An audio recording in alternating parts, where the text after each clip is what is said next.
everyone. Today I will be showing you how to prepare smothered pork chops with onions and gravy, lima beans with okra, white rice and cornbread. So stay tuned to learn how to make this dish for you and your family.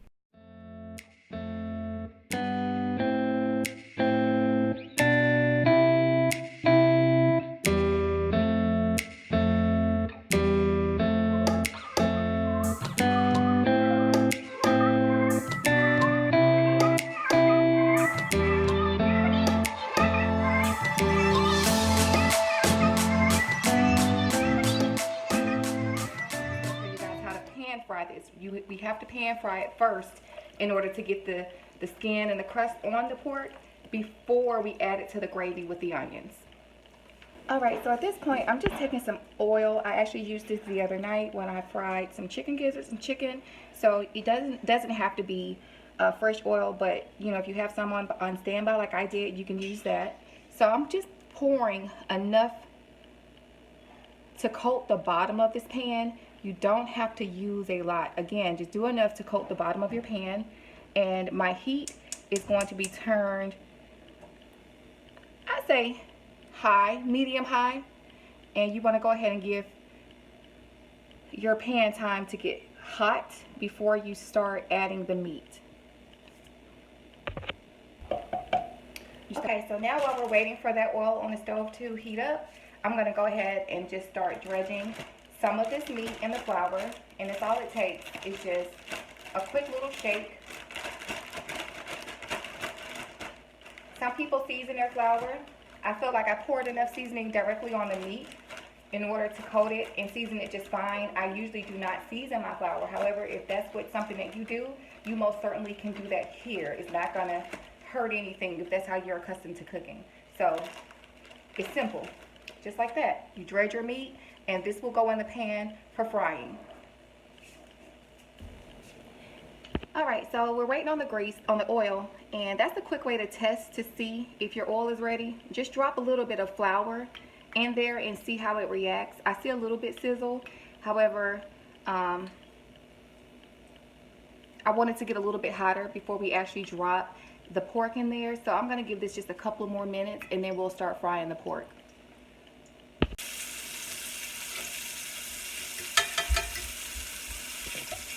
So yeah, I wanted to just show you guys something real quick. As you can see, a lot of sludge is built up at the bottom of this pan. So when that happens, you need to just stop everything and go ahead and clean it out and pretty much put in some fresh oil.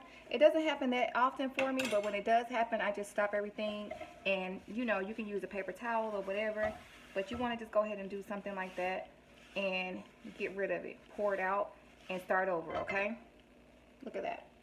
So I just wanted to let you guys know that it doesn't always turn out perfect, but when you see things like that happening from my grease being too high, is exactly what this was.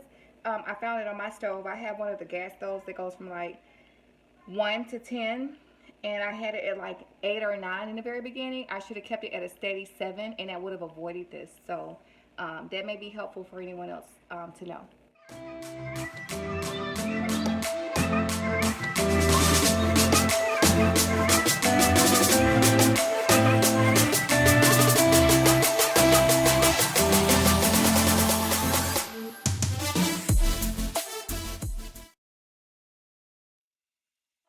We're going to turn our focus to this pot here. I'm actually going to go ahead and get started on the lima beans. It's basically pretty easy. You're just taking the beans and putting them in the water. I actually got 2 frozen bags of Ford Hook lima beans from Kroger, and we love them. I did not measure my water. I can pretty much eyeball it, but if you're a person who needs a measurement, I would say that was about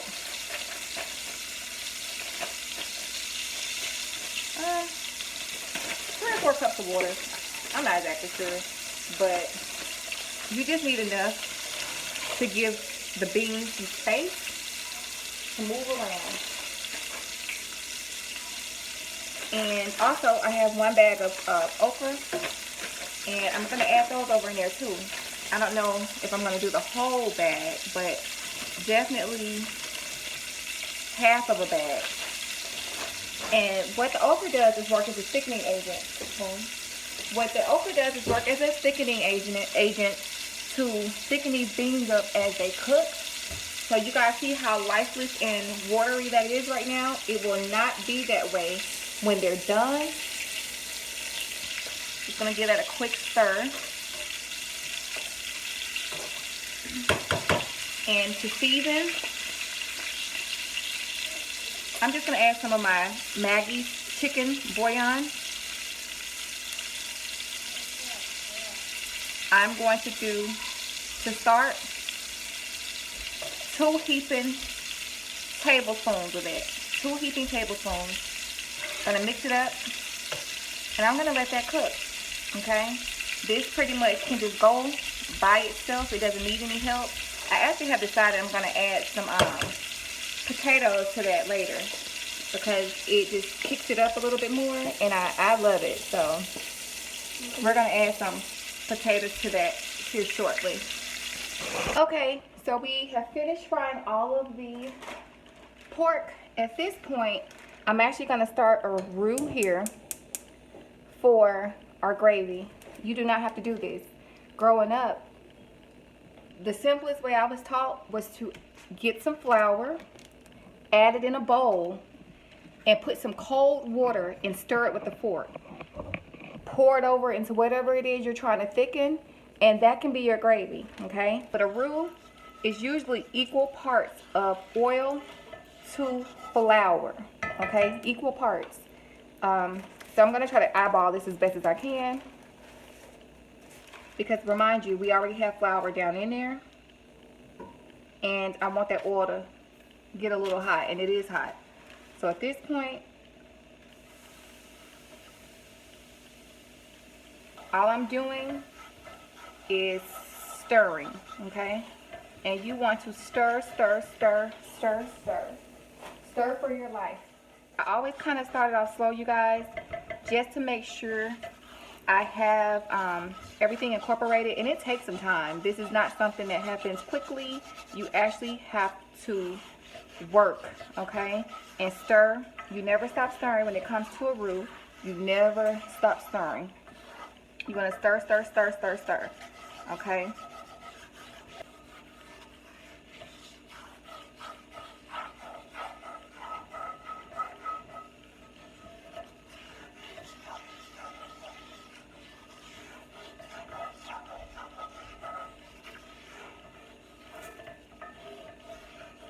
The longer you cook a roux, the darker it gets. We're not trying to get gumbo style, okay? We're not trying to go that dark.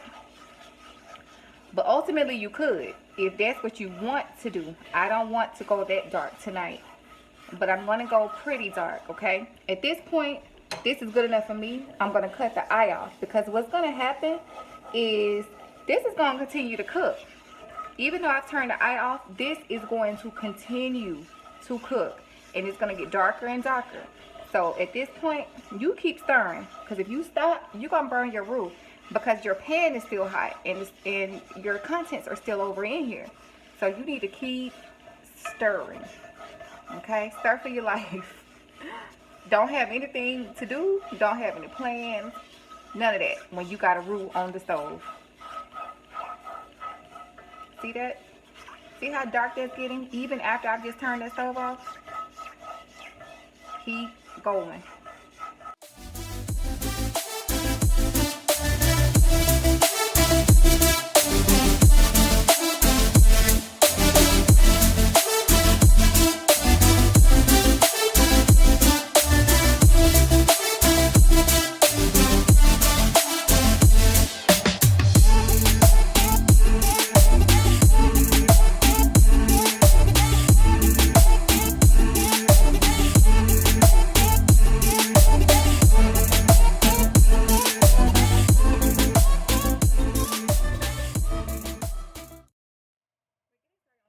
This is a half a stick of margarine. You can use regular butter.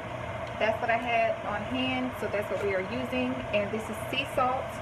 You just want to sprinkle some in there and get your water boiling for rice. and this is pretty much going. And again, you can see how this is already has thickened up, and we just want to let that continue to cook. And we're going to take our attention back over here to the pork chops. I'm going to go ahead and add the onions. I'm going to just slice 2 of the onions up and add our gravy. Just kind of show you how to put all those components together, and we'll be almost done. Okay, so I have my pot heating up now. You guys want to know what happened to that gravy that we made earlier. I poured it off into another container, and as you can see, there is a layer of oil that I'm going to pour off. However, I am going to use just a little bit of that in order to fry the onions real quick. So, waste not, want not. Actually, I probably could use all of it since it wasn't really that much. And we'll still have that to add as a thickener to make our gravy.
Consistency of what I look for when I make these. If you look at this is okay. All right, that looks pretty good as is. However, I like mine to be a little bit thicker. What I do is I take something like this, a spatula with lines in it, and I just mash down. Just mash a few. Kind of stay in the same section if you can. Smash it. And that'll help thicken this. And as you can see, the potatoes have pretty much also help. But I like to add the potatoes for the flavor, it's not for anything else. Also wanted to show you guys the rice. The rice is done. Once it got finished cooking, I simply just took a fork and fluffed it out. And here it is with the steam, still hot, still cooking. So I just leave the top on that, and I removed it off of the heat. So the rice is also finished. Okay, y'all, so we're back to the smothered pork chops, and I want to show you guys something. If you cook these and they're not to the consistency of what you normally like or what you're used to, this is okay. However, that's way too soupy for me. The meat itself is done, okay? That is why we did not fry this in its entirety till it was completely done earlier. We just wanted to get the crust on there, but it finished cooking in this pot here. What I did was took the last of the flour that I did not use, and I added cold water. I mentioned that earlier when I did the first method on how to make the gravy.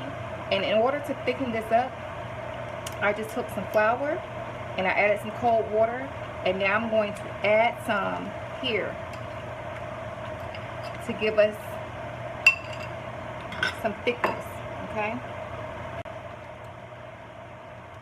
And all I'm doing is pushing the meat around, making sure I get this mixed in well. Let's cook a little bit longer. I'm actually going to cut the heat down and bring it almost down to a simmer.